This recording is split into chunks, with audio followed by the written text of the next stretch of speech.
समझदार इंसान वो नहीं होता जो ईंट का जवाब पत्थर से देता है। समझदार इंसान तो वो होता है जो उसी ईंट से महल बना लेता है। हेलो फ्रेंड्स, स्वागत है आपका इंडियन एजुकेशन में।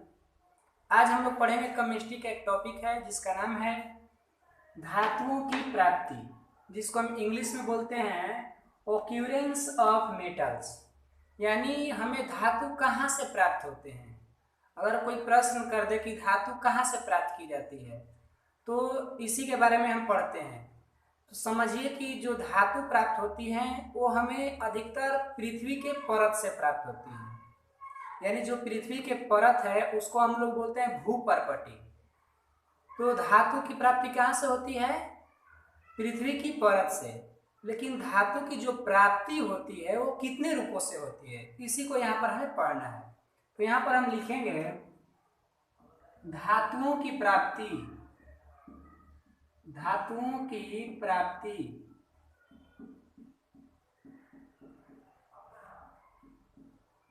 धातुओं की प्राप्ति प्रकृति में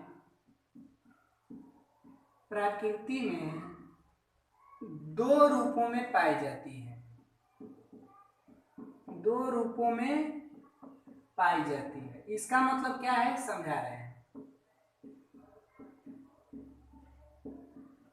देखिए, अभी हम बोले कि जो धातु की प्राप्ति होती है पृथ्वी के भूपर्पटी से, लेकिन कुछ धातुएं अच्छे रूप में पाई जाती हैं और कुछ धातुएं जो होती हैं वो उसमें बहुत सारे शुद्धता नहीं रहता है, तो उसको शुद्ध किया जाता है। अक्सर सभी धातुएं जो पृथ्वी से निकाली जाएगी तो उसमें मिट्टी धूल कण लगे रहेंगे ना, तो हमें उसी आधार पर धातुओं की प्राप्ति जो है प्रकृति में दो तरह से होती है।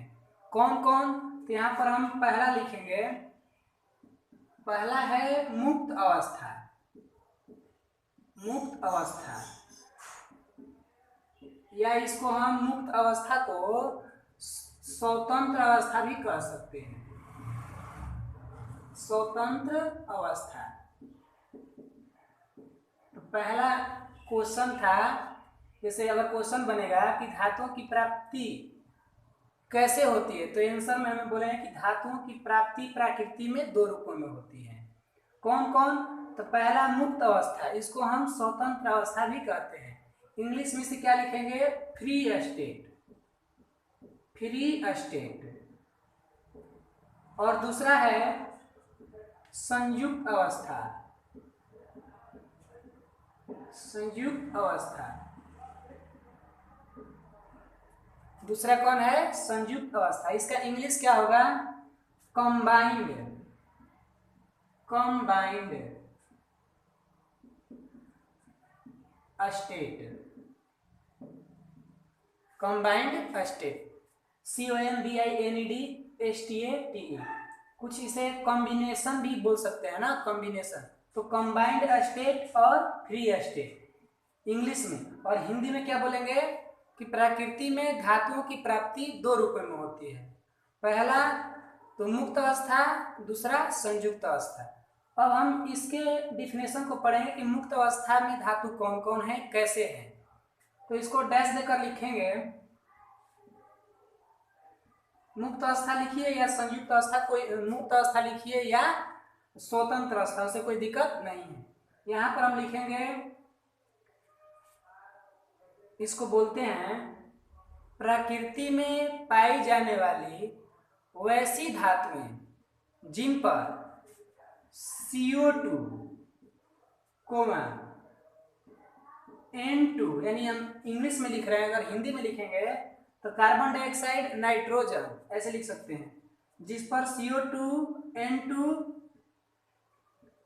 H2O और जल वाष्प, ये H2O भी जल वाष्प के अंतर्गत आ जाएगा, लिख लेंगे। और जल वाष्प का प्रभाव न पड़ता हो उसे मुक्त अवस्था में पाई जाने वाली धातु कहते हैं। पुनः उसको रिपीट करते हैं। प्रकृति में पाई जाने वाली वैसी धातुएं जिन पर कार्बन डाइऑक्साइड, नाइट्रोजन, हवा और जलवाष्प का कोई प्रभाव न पड़े उसे हम मुक्त अवस्था में पाई जाने वाली धातु कहते हैं। यानी जो मुक्त अवस्था में पाई जाने वाली धातु है ना, वो इन दोनों जितना भी बोले हैं इस सबसे रिएक्शन नहीं करेगा, वो स्वतंत्र आजादी में रहेगा। जैसे कौन कौन धातुएं हैं, तो एग्जाम्पल के तौर पर देखिए, एग्जाम्पल के तौर पर हो जाएगा सोना। सोना हम लिख सकते हैं जैसे में सोना कोमा चांदी कोमा प्लैटिनम। प्लैटिनम को हम पीटी लिख सकते हैं, आप लोग हिंदी लिख लीजिएगा। सोना का चांदी का सब संकेत आपको पता होना चाहिए, तो इत्यादि लिख लीजिए यहाँ पर etc। ये देखिए सोना चांदी प्लैटिनम, ये जो धातुएं हैं प्रकृति में कैसे पाई जाती हैं, मुक्त अवस्था। इन पर सोना पर ये सबका कार्बन डाइऑक्साइड नाइट्रोजन जलवाष्प इत्यादि का प्रभाव नहीं पड़ता, यानी ये रिएक्शन नहीं करते। अगर इसी के जगह पर हम दूसरा धातु रख दें जैसे लोहा, तो तुरंत कुछ दिन के बाद उसमें मूर्छा लग जाता है, लेकिन ये सब धातु में उतना नहीं होता। तो ये आजाद होती हैं। आजाद का मतलब ही होता है जो किसी दूसरे से रिएक्शन न करे। तो ये समझ में आ चुका है आपको। एग्जाम में कैसे आता है, एग्जाम में लिखा रहेगा क्वेश्चन कि निम्नलिखित में कौन धातु प्राकृतिक अवस्था में पाई जाती है। ऑप्शन में दे देगा सोना, लोहा, तांबा, पीतल। तो आप पढ़े होंगे तो अच्छा जो आपको लगेगा आंसर सही उसका वही मारिएगा, और जो नहीं पढ़े होंगे वो अब भगवान के नाम लेकर मारेंगे। तो यहाँ पर हो चुका है। अब हम लोग देखते हैं दूसरा था संयुक्त अवस्था। उसको आप लोग लिखिए संयुक्त अवस्था। बस जैसे उसको लिखे हैं पहला उसी का उल्टा। उसमें लिखे थे प्रभाव नहीं पड़ता है, और इसमें लिखेंगे प्रभाव पड़ता है। तो कैसे बोलेंगे सुनिए, प्रकृति में पाई जाने वाली वैसी धातुएं जिन पर कार्बन डाइऑक्साइड नाइट्रोजन हवा और जलवाष्प का प्रभाव पड़ता हो, तो उसे हम संयुक्त अवस्था में पाए जाने वाले धातु कहते हैं। समझ में आ गया। ठीक उसका विपरीत जैसे में कौन कौन होगा, जैसे सोडियम। सोडियम का संकेत लिख लेते हैं, आप लोग हिंदी लिख लीजिएगा। सोडियम, मैग्नीशियम, लोहा, तांबा etc। कितना बताएं, ये सब धातु क्या करती हैं, रिएक्शन करती हैं।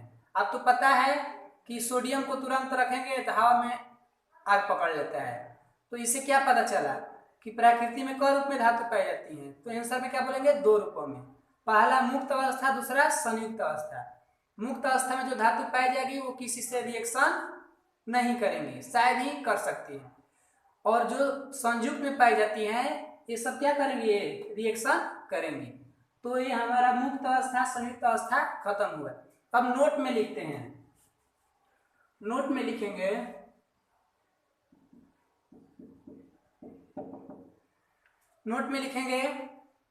प्रकृति में धातुओं की प्राप्ति का मुख्य स्रोत पृथ्वी का भूपर्पटी है।